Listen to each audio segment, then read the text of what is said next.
we've had to go to arbitration where someone just purely just didn't want to pay. That's pretty scary as a small business owner, and it was enough money I want Landy to be different. Why do we have to be the status quo? I genuinely care about, I could listen and understand the client and put myself in their shoes. So when we're sitting in these big kickoff meetings for $1 billion jobs or $500 million jobs, I was giving them. In construction, we talk about strong foundations. But what if the strongest one you could build on was relationships? Today's guest doesn't lead with ego or titles. He leads with heart.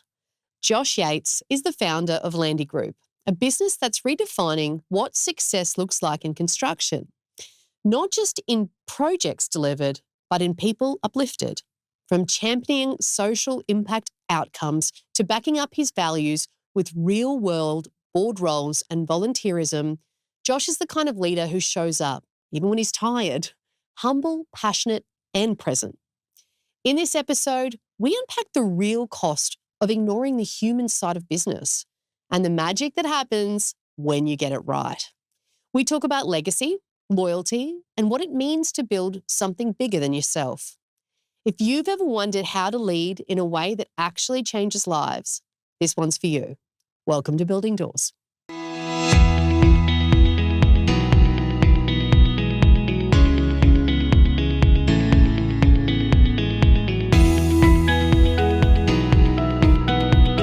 Thanks for coming on the podcast. Super pumped to get into it. Really happy to be here. So thank you for the opportunity, obviously. And following some esteemed company because I've been listening over the last few weeks, which is really cool. Awesome. Yep. I always like to start with where it all started, like getting a snapshot of where Landy was born or formed. So one of the things that always fascinates with people that found a business. Did you always know you were going to do that, or was it something that evolved? No, definitely not. So, very loyal person, I guess, from a young age. So for me, work for the company, almost get the brand tattooed, on your body, and you're just a good company person, right? You go to work and sort of move forward through there, and that's sort of where my head was at for life. And I think, which is a lot about what hopefully we'll talk about today, and what's important is relationships. I've got a lot to owe to my business partner, David Lightfoot. He's definitely, we're yin and yang. He's the dreamer.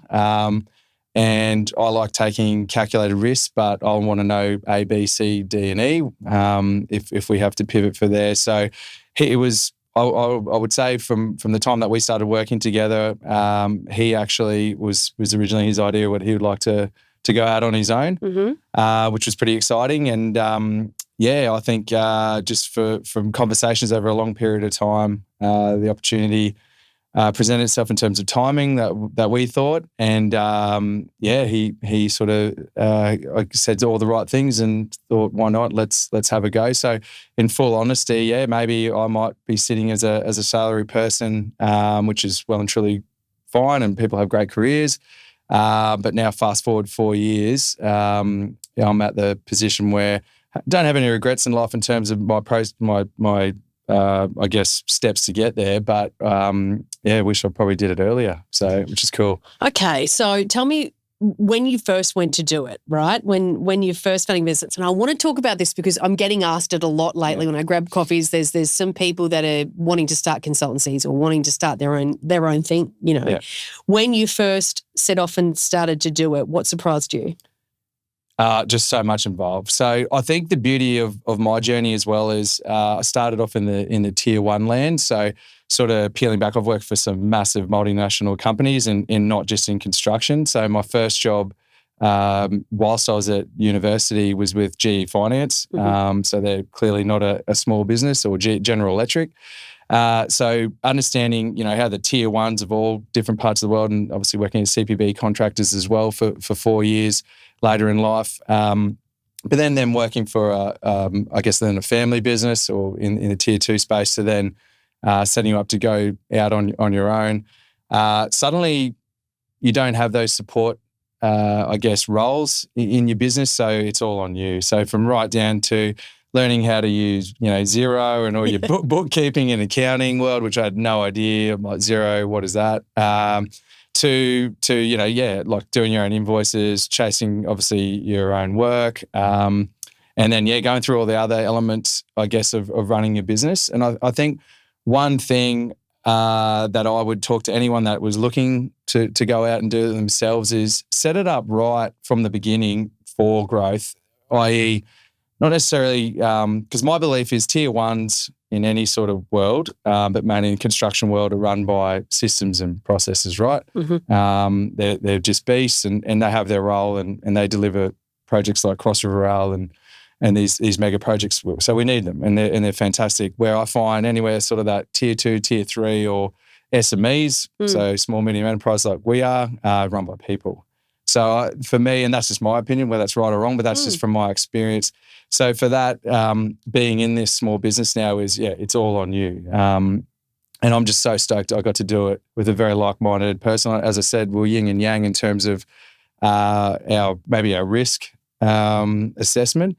However, we're very similar in the way we want to operate, and I guess that people-first mentality and what we're trying to get out of Landy. So...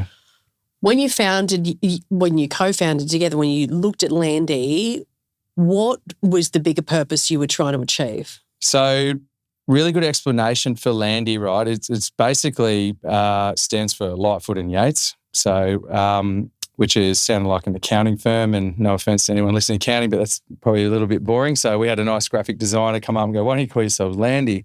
But the real important part about the Landy that I don't think really anyone knows, and we probably got to get better at our messaging or PR, but maybe we're a little bit humble, is that it's the and. So the and bit is really important because we wanted to be, we started off as Landy Advisory, but I don't think people realise, but we've got 4 businesses now, like separate P&Ls, which is really exciting, and separate skill sets. So we've got Landy Developments, which is a civil contracting business. So that's the and part. And then we've got Landy Commercial, which is the contracts commercial secondment type professional services role. And then because we've got so much time on our hands and clearly hate sleep, we've got Hubner Road Developments, which is our own development where we're going to buy land. Well, we're in that process now with the DAs in with Logan City Council, and all goes to plan. We'll develop it and sell that land. So as an industrial commercial property. So it's the and bit. It might be something else. It might be, Landy hair care products or whatever. Like it, we just didn't want to pigeonhole ourselves or sit in the same, I guess, slipstream that we've always been in. Our home, and if you look at most of our team, we're up to 15 people now, which has been organic growth, I guess, and over 4 years, but still relatively quick. They're all got different skill sets. They all bring their own, I guess, career aspirations and opportunities to us. But we really picked the people first and then worked out, well, what are you going to do next? Because that was important to us. So when you say you pick the people first, what are you looking for when you look for people for your group? I think that's what makes our culture so awesome. So what we're looking for is, genuine people. We love that work ethic, hard work mentality. However, being part of a team, I think, using a million analogies, but I've been very blessed.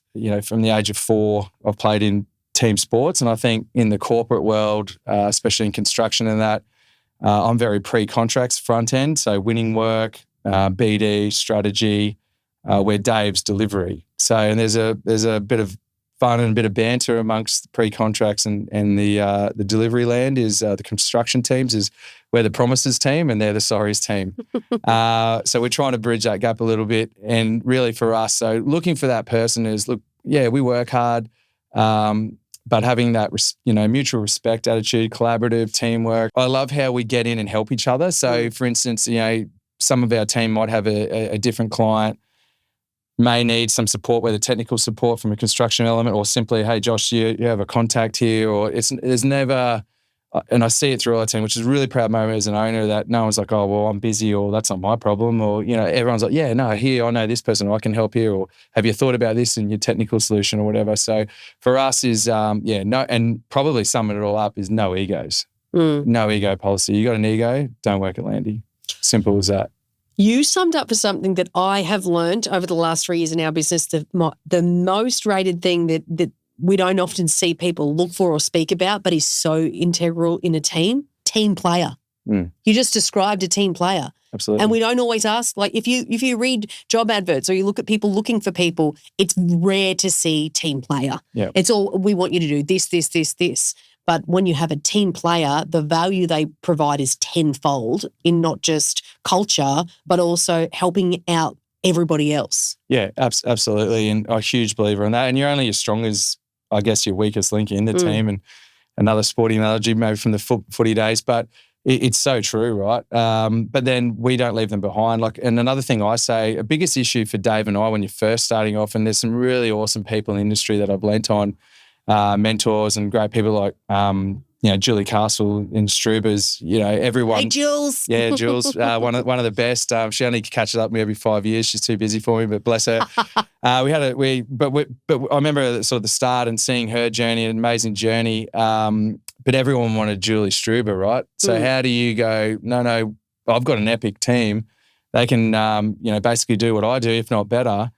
Trust in that. So for us, that's been our hardest thing is, well, you're not necessarily, because we started off just Josh and Dave, especially in the consulting world. So really is being that team player is understanding and I think recruiting, right? And like I was saying back to you, the person first. And we've seen our team absolutely blossom. And I honestly believe this. We've recruited much better than what Dave and I can produce, which is awesome. So we've got this team that then the clients suddenly trust. They're calling. Another big win for me is they now call our team. They don't call Josh and you got anyone available or are you available? So yeah, that's a really proud moment that they can see the value, build the trust, and they want your team and not Josh Yates anymore, which is pretty exciting. And the team love that too because they can see, I guess, the fruits of their labour, which is awesome. So one of the things we've spoken about and really wanted to cover in this episode as well is relationships and the role that relationships has played in your business. Talk me through the role. The hard part is you get out there, you want to start a business and you often may have a client or two that you already know. Talk to me about the role that relationships and how you from a BD perspective started to build Landy over time, or Landy Group. Yeah, so for me, I've been fortunate. I've been in construction nearly 25 years, but running joke, I wouldn't know how to swing a hammer. It's fantastic to see all these amazing infrastructure projects and that. So I had to find my place, my home, and where I could add value, and that's been in building relationships, but it's genuine relationships. I'd like to think all said and done, and maybe at my funeral, whether it's friends or work colleagues or industry, is at least you knew where you stood with Josh. He was genuine. He'd do anything for you. He'd be there for you. But mainly, you knew where you stood. What you see was real. It wasn't fake. So for that, building that relationships, I think once again that leads into then the trust and building those relationships over time. Putting yourself out there as well. And sometimes it can be, quite daunting. A lot of people don't like sort of BD and meeting people and talking. And I remember at GE when I was fresh in uni, and I was working obviously there part-time in the city here. And one of the GMs goes, what's business development or sales or, what is it? And I'd rattle off all these, winning work and, all these sort of what I thought it was. And, but they actually said to me, asking the right questions and actually listening. And there's a reason why you've been given 2 ears and only one mouth. I need to get better at that in probably in all walks of life if you ask any family members. But really it's so true. So I hope even to this day, and I'm not perfect, but it's constantly learning, getting around the right people and having the right mentors, is that building those relationships is even saying, if you're going to do something or say you're going to do something, do it. And I think then once again, just keep coming back to that mutual respect, mutual trust, and really sort of, I guess, being open to not constructive, I guess, criticism, but being open to being mentored on, or hey, have you thought about this? Oh, and probably something to share with is maybe coming from the Gold Coast, footy boy, surfing, all this sort of stuff, probably was a little bit party boy sort of. I started to get that not, I guess not someone pigeonholed into that area, but yeah, I was the fun one, right? And even in a BD space, even working for the bigger tier companies and you're just learning to know your audience and to bring that back. And I was never not professional, but do you know what I mean? And Yeah.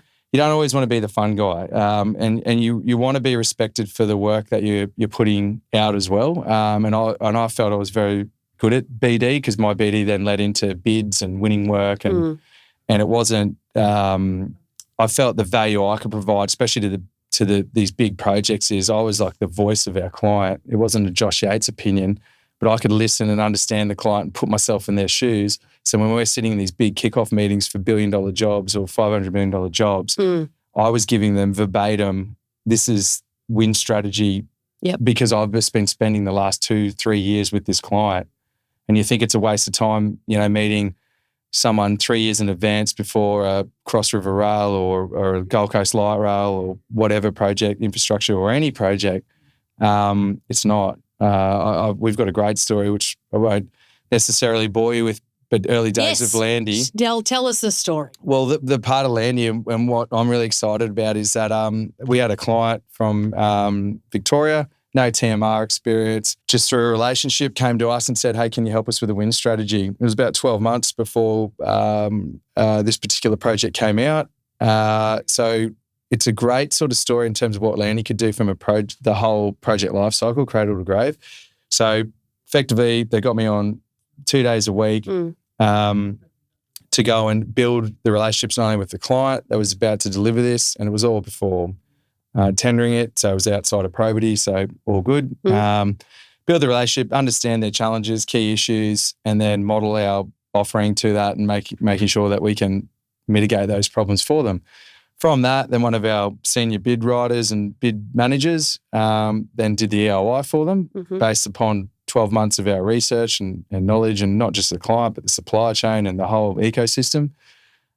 She ran the bid, shortlisted when the word was they should never have been shortlisted. There was 10 other contractors. It was a huge field who have done everything for this particular client, more fancied rivals. Anyway, we got shortlisted in the top into the 4 to tender. Everyone's like, oh, that's a fluke. They'll bow out now. She ran the bid. We won it. And then other guys from our team, so Dave and the delivery guys, actually put that company's badge on and went and delivered the job.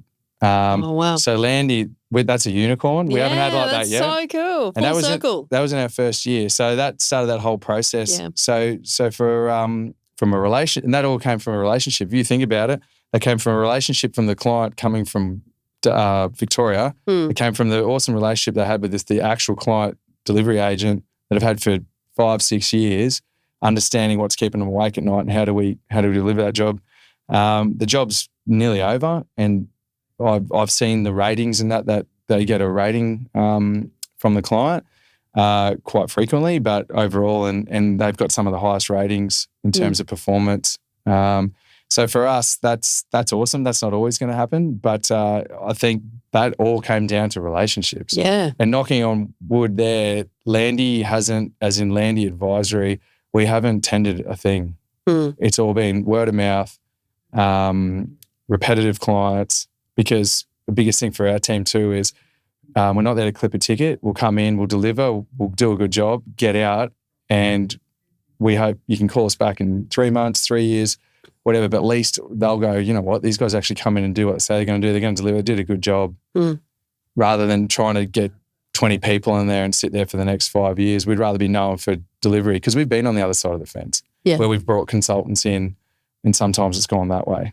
So we see the value. I would love to know where you see, and I've got my own views, but I want you to share with me where you see people go wrong with relationships. So what are some of the mistakes that they make? Yeah, biggest one I see is we'll have the initial meeting, say you and I.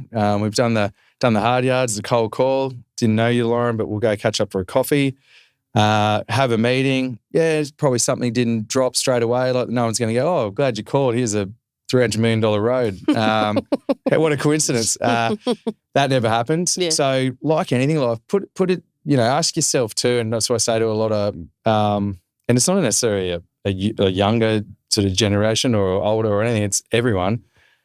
think about if you don't speak to your partner or your wife or your husband or your kids or anything. You see them once and then you just have no communication. You don't follow up.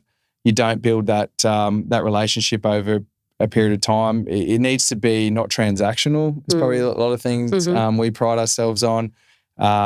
It's not, I'm just there to get something out of you. It's got to be mutually beneficial as well. That may not always happen, may not happen for years. Like some of the best jobs that we've picked up or relationships is we probably would have caught up for 4 years, never worked together, and then all of a sudden, bang, there's an opportunity and you're the first, you're at the forefront. You know what I mean? And I think even for us where we go in and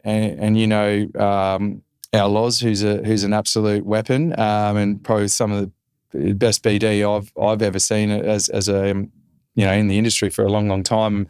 Maybe I'm being biased because she works for us, but she didn't come from a construction background. But her ability to not only break down the doors, but then also build those relationships in a short time is incredible. But we hope for our clients when we hand over, after we've done sort of our initial, generally they sort of last contract-wise anywhere from sort of 3 to 6 months, don't lose all that momentum and good work. And the model that we provide too is if Lauren or Josh or any of our team walks out the door, we've created it where it doesn't walk out with us. The clients still have that IP, the relationships, because we brought them on the journey. So for me, the biggest failure is then, they're gone now or whatever, and then they just don't reach out or they don't make an effort or they don't go to these events that we've been going, wearing their badge or getting them involved in. Or it just slips off the radar. And I totally respect and get it because a lot of these people are in operational roles. Yeah. How do you find the time? But I think I was saying to you the other day before we were prepping for this is I caught up through the Chamber of Commerce role where I sit down there on the coast and caught up with a young business owner that's literally just gone out.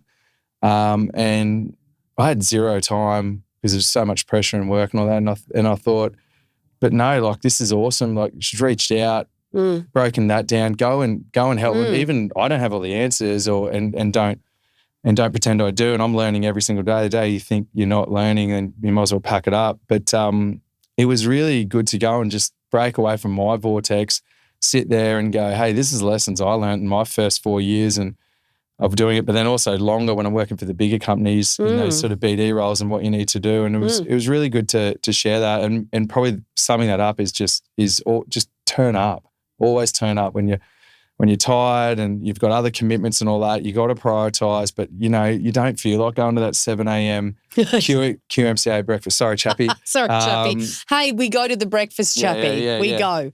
And we listen to your jokes. Yeah, we do. Yeah, I just listened to his on the way here for a bit of research and development. So that was it was good. I learned a bit about Chappie and I've known him a long time. I actually, fun fact, I took his role at CPB so he left and it's big shoes to fill. Probably never reached his heights, but it was, and got to meet the lovely Lauren Hickey as well. So once again, a small world, but but turn up to these, those events, turn up at there at night. And I know it's hard and you've got families, you've got other commitments, but, try and find that balance and it will pay off. I promise you it will pay off. And if you're just turning up and try and get something out of every opportunity, like there's no wasted meeting, I don't feel.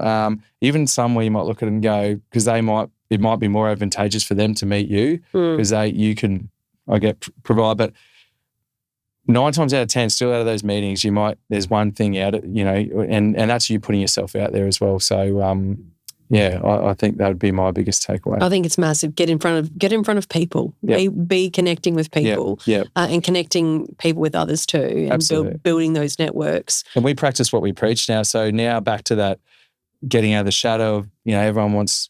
Julie Castle or everyone wants, and you've got to build your team. She's got a much bigger team than us now. But I find our team loves going to these things now. So I live on the border of New South Wales, Queensland. It is sometimes logistically hard, but forget that to get to, Hurston for QMCA. They're great events. And sorry, Chappie again, but we send our team now. Yeah. And they love it. Yeah. This is awesome. Yeah. So how good. And these companies, sometimes you had to be like the GM or the CEO to go to it, I think is wild. Send your young engineers, send your young enviros, send your young just insane thinking to think it's got to be someone of a title, because titles don't mean anything to me. No, I think you've hit the nail on the head there about the persistence as well and the length of time that it can take to build a relationship. Yeah. I think in society we can have such a bias towards instant gratification. Yeah. Or, something's not going the way you thought it was going to go after that meeting, but keeping that follow-up and keeping on nurturing those relationships and appreciating the people that support your business too. Absolutely. And I think, and if you are delivering then and like going, as I said, back to the mutual trust and respect as well, those relationships only get stronger. And I once heard, and I live by this now, is once you have those strong relationships and you can have robust and challenging conversations, but I think when you have that, tough conversations just become conversations when you've got that. And I think, I've spoken to Dave and the other guys in the delivery world, and it's fast-paced in construction. You're living, you're making decisions on the run. You need to be able to have those honest conversations with people. And if you've got the relationship, you may not agree, but you'll get to that happy medium or that compromise, right? And I think that's got to be even more important for those guys on site or anything in a fast-paced environment like that. One thing I wanted to ask you, because I think it's really important to discuss, we've had success in the business, but I also know, having been on a journey myself, that the journey's anything but linear, and it can be really tough times, right? And I think people learn just as much from that as they do from when things are good. Yep. So tell me about some of the hardest lessons you've had to learn as a leader or business owner. So Landy looks probably pretty awesome on the outside, and we're really proud of that, mainly based on the culture and what comes out. But yeah, Dave, we've had to go to arbitration where someone just purely didn't want to pay. That's pretty scary as a small business owner, and it was enough money to make a dent. So things like that, never dealt with that before. But I think reverting back to the relationship side, we have this amazing network because we don't have all the answers. We don't have an ego to think we do have all the answers. So we lean on people that do in their specialist fields. We've got some really, I guess, not I almost say, these market leaders in their fields, these specialists, right? And so for me as a business owner, that was scary. And it was probably something, and it was early on too. So you're like, what are we doing here? And because usually your salary, no matter what happens, your pay's in every fortnight. Yeah. Suddenly you're like, got mortgages, got kids, family. So that was, and on that too, obviously I can't really go into detail, but it was actually a strong relationship before that. So it's probably someone that you didn't think that would have happened, right? But great learning curve. And we met some amazing people out of it in terms of, as I said, going through that role and getting specialists in there in terms of, that legal support, but then also a few other areas as well. So for us and as a young business, that was a good learning curve. I think also learning as you grow with people as well. So yes, people first, and they're all different if you meet them all, but we're very proud when we do, because we're all spread out too in terms of geographical location, but with clients and all that. But one good thing is when we all come together, we have a really fun and good time and enjoy ourselves. But understanding how they all tick, I'm a big believer in too, and I love, I'm a footy tragic, so the guys like Wayne Bennett, Craig Bellamy, these sort of guys, where just amazing people managers, and I can't what makes Lauren tick is different than what makes Josh tick, right? And you need to know that, or what drives them and what gets them performing to an optimum level. You're always learning that, but I've enjoyed that journey as well. So, but that can be difficult because you got to find the balance there of, are you being more of a hindrance, or are you supporting them? Or one good thing about all of us, we're not an adult kindy, so we don't micromanage.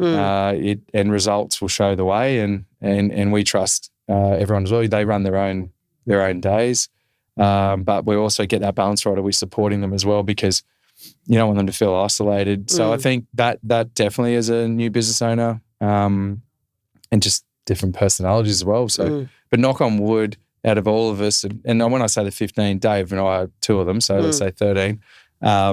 We've worked with them all previously, so we actually haven't had, and that has been a bit of a recruitment strategy. We've worked with them, so we knew them anyway from a previous life, so that does help. So that's probably those two things, and I know that's pretty simple, I think, for any sort of small business. But maybe in the third one. But I think another things to share with listeners too is where in the people side is we invested very early in a HR consultant who we treat as one of our own. So no one probably would even know they're a consultant, but they are. But for us, they come to she's amazing, and I'd recommend it to anyone if you need help. But I think that's a totally different world we just didn't understand, nor did we want to. It takes away from you delivering and doing what you're good at. So why not invest in your business? We do a lot of external resourcing. Like, we've got an IT company out of Brisbane. They're amazing. Like, those guys, they actually said to us, you only got 2 people, guys. We don't really take on this small. But we met them, just hit it off. And they've been on the journey now where we're now 15 and they're stoked, and we're now 30, and we love how they're going, and they're amazing, right? And that's very Dave and I, like, or even all our support arms or consultants or whatever, we build these really, really good relationships that are just more than transactional. And can you say friends of the industry? Possibly, but we love seeing their success as much as ours. So I think that's mitigated a few of those, I guess, points I made around, people and other issues where you might not be getting paid, or, so we're very fortunate in that space. But I think, that would be another thing I'd tell anyone starting out to do their own thing. Set it up like your business maybe is 100 people and within reason, but with the right support and system. The same with the bookkeeper, same with their accountant, all that. We didn't have a good accountant at the start. That caused a few issues. Same. I made that same mistake. Yeah. That's probably the only time, speaking frankly, where maybe Dave and I have ever butted heads, but in a good way. So we've been quite fortunate there because we've had to make a lot of big decisions since. And but the guys we've got now, like, I just love them. So you do say that about your accountants, but I just high five them, and they're just absolute living legends, and in here in Brisbane, and it's worth a 5-hour trip up the M1. Yeah. I think that there's an interesting thing that you speak around there, and it's the relationships with suppliers. It's again comes back to the relationships. That was obviously something that we knew that we were going to talk about a lot on this episode. But one of the things I also want to understand is having a smaller business, and this is something that I think's, always been a challenge. You get to know people so well, their families, you get to know them. What is your thoughts around, can you get too close to your staff, or, is that the secret? Because you listen to people like Gary Vee, and he's like, I don't care, I'm all in. Like, with my staff, I care, I know them, I know their kids. And then you have other people that go, oh, well, you need to have boundaries and a level of separation, And I'm curious, where do you sit on the fence around that? Yeah, no, probably the first. So we're all in, but that's who we are as people. Dave and I, we're pretty emotive, and I think, and it's so pertinent you've just said that, because I've actually, few mentors that I deal with much bigger firms than us, but consultancy, have sort of given advice going, are you too friendly with your staff? Be careful, all this. But that's the other joy. Like Landy, I want Landy to be different. Why do we have to be the status quo? I genuinely care about every single one of them, whether I hope they see that and feel that as well. And honestly, we had a win the other day, probably against the odds, and the best part about that was ringing this one of the team to tell them, because effectively it was all her, and it was her win, and I got more out of that, ringing her and sharing that excitement, hearing that at the other side. Whereas I find it from previous life and working in maybe in this industry, the construction get a bit better. Sometimes you don't actually know where you sit. You don't get feedback. You might get negative feedback because you've stuffed up. But is there much positive feedback? Jury's out. So for me, it's a really good question, because that's why we started Landy wholly and solely to do it our way. And you imagine these guys, right? Most of them are all from tier one land. Loz was probably the only different, like she was in a different industry, but they've all come from imagine they all go to their partners and go, hey, I'm leaving the security of such and such for so many years to go join, these two lunatics. Huge. And we repay them in that, because obviously you got a balance, but we're not hierarchical. Like we've just brought on a group operations manager now that will effectively run the two, at least run developments and advisory, mainly to help Dave and I to work on the business, not in it. And maybe I reckon I'll end up doing more with the team, which is awesome, and getting on different bids and pre-contracts than where I play. But yeah, that I don't shy away from that. I'm just all in. It's awesome. Yeah, we do know their kids' names. We know their interests and what they're into. We know their side projects and that, like Loz's Find My Wild, which we back to the hill and would love to help. And we've done a couple of things corporately with them. I want to keep encouraging. We only said the other day, I'd like a lot of these events or partnerships where we're within communities or industry bodies has stemmed from me or Dave and that, but I want to put it out to the team, like, is there any interest in we're passionate about for you guys that we can get behind and get behind you? And I think some of those are starting to come up, but we need to continue to do that and do that more so. So for me, yeah, because you're right, in other places that's completely, that's probably, wouldn't say frowned upon, but I've actually worked with someone that said, you're a close mate, but I can't invite you to my 40th because the rest of the staff would complain. And I get it. And I'm like, completely understand. And that was would have been 6-7 years ago. But that wouldn't faze me. Yeah.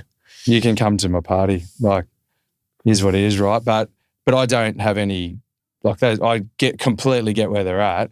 But that's a shame, right? Not necessarily, but yeah, like, But for us, so yeah, I think we're all in, supporting each other, both, if you want to use the term, at work, and outside of work is on the field and off the field as well. And and a few of them have had a bit of adversity of recent times, and I like to think that we've gone over and above as a company to look after the person first. I want you to share with me as well. So obviously you've had great hiring success overall. Yep. Have there been any times where you've got it wrong, where you've learned? Yeah, we have. Share with us that as well.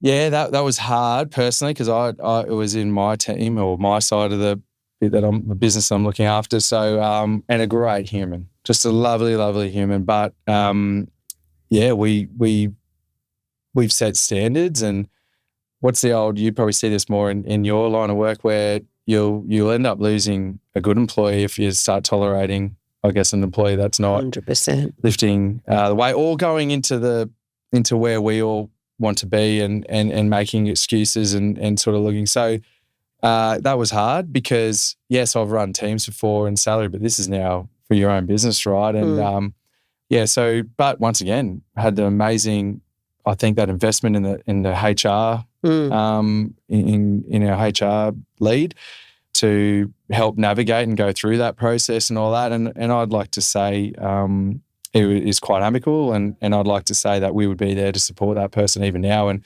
offering opportunities. I personally think it just wasn't.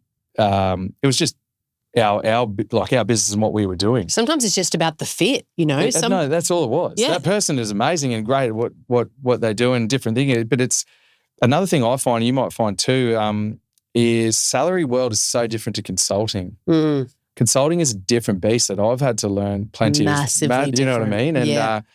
I've worked for consultants, but I was like the BD salary overhead guy that they probably already, looked at and go, oh yeah, you've got it easy, but I've got to be chargeable, and I'm trying to grab them to do BD stuff, and that's not chargeable. And so I have a real appreciation for that, and it's not for everyone. And it's a hard slog and it's a hustle. We back our team as well a lot, especially in our bids team. It's very ebbs and flows. Sometimes they're just literally doing insane hours to get these huge bids in, or any bid at all, really, because there's such a big body of work now, even the local government stuff. But then there might be a break. between it. So then they jump in and do Landy stuff for the business and, marketing collateral or anything like that. So, and there's no pressure. It's all good. We realise because we've all played in the world and we understand that. So, but that was a really hard process. But I'm a person, I remember my mum saying, I got to sort of sort things, not there and then in terms of being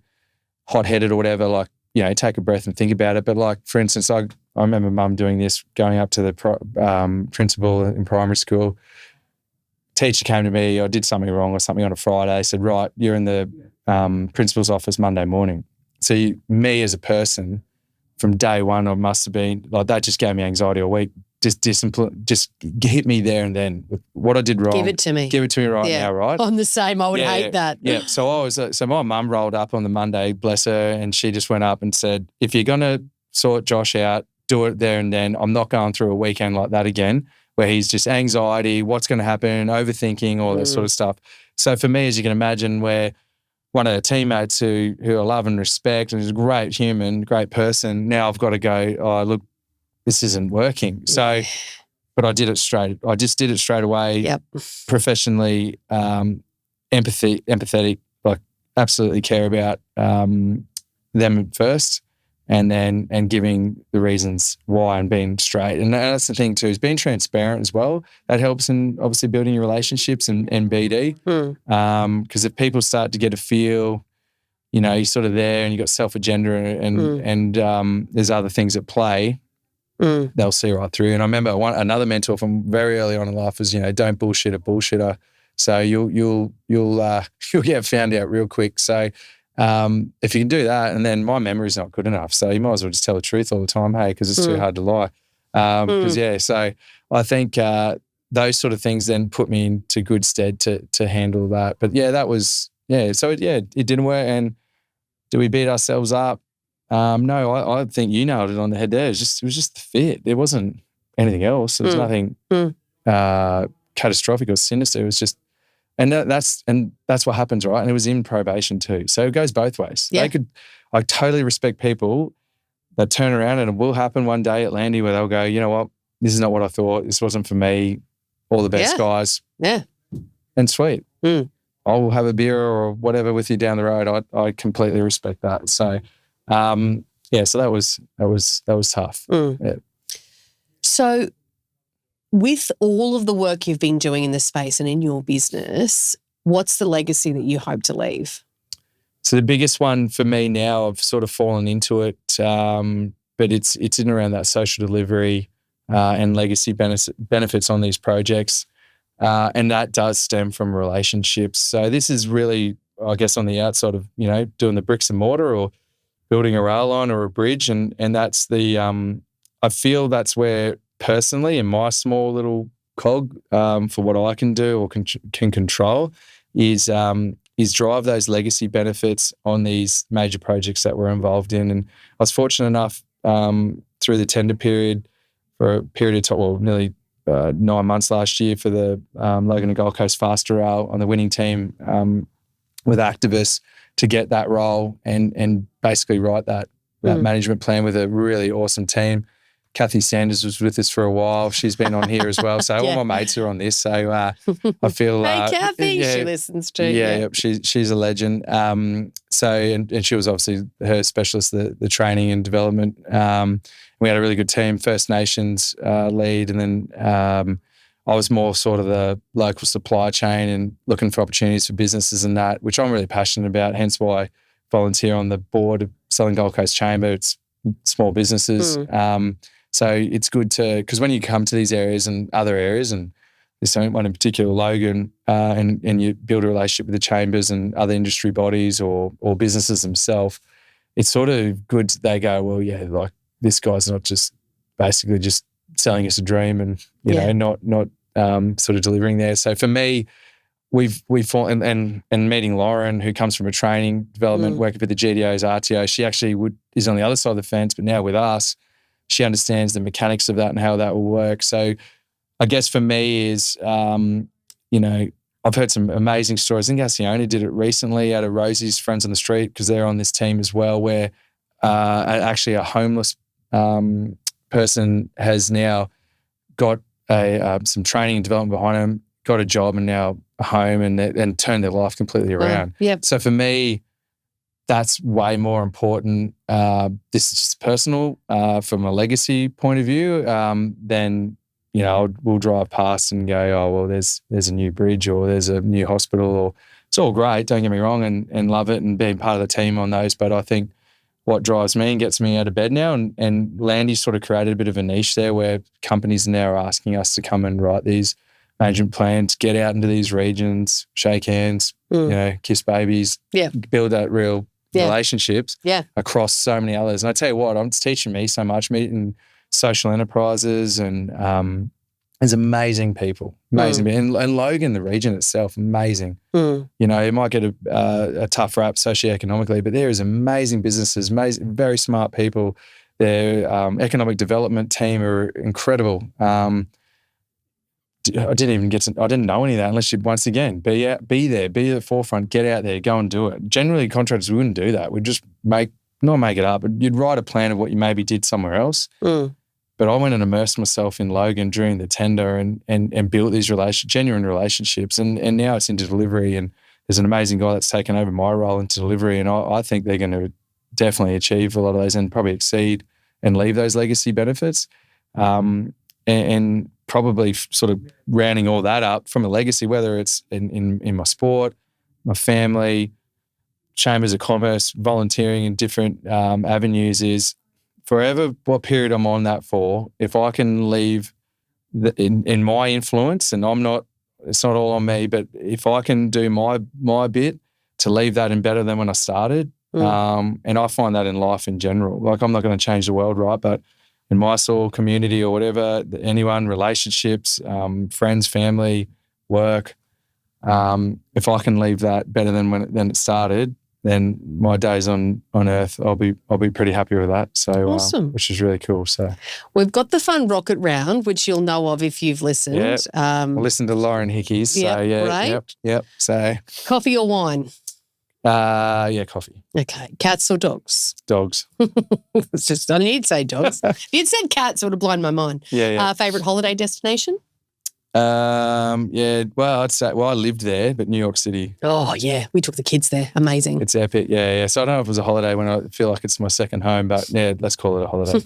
Yeah. And podcasts that you listen to?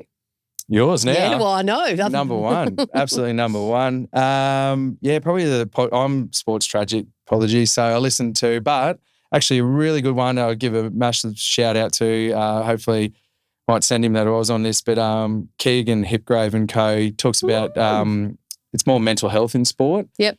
Has amazing. He's down near my way. He's a Palmy lad, but he used to play NRL. He actually had to retire early from head knocks. I got to meet him. I did a 150K walk for brain cancer last year, Sydney to Newcastle, for the Beanie for Brain Cancer and Mark Hughes Foundation, and so I got to meet a few of these personalities, if you will.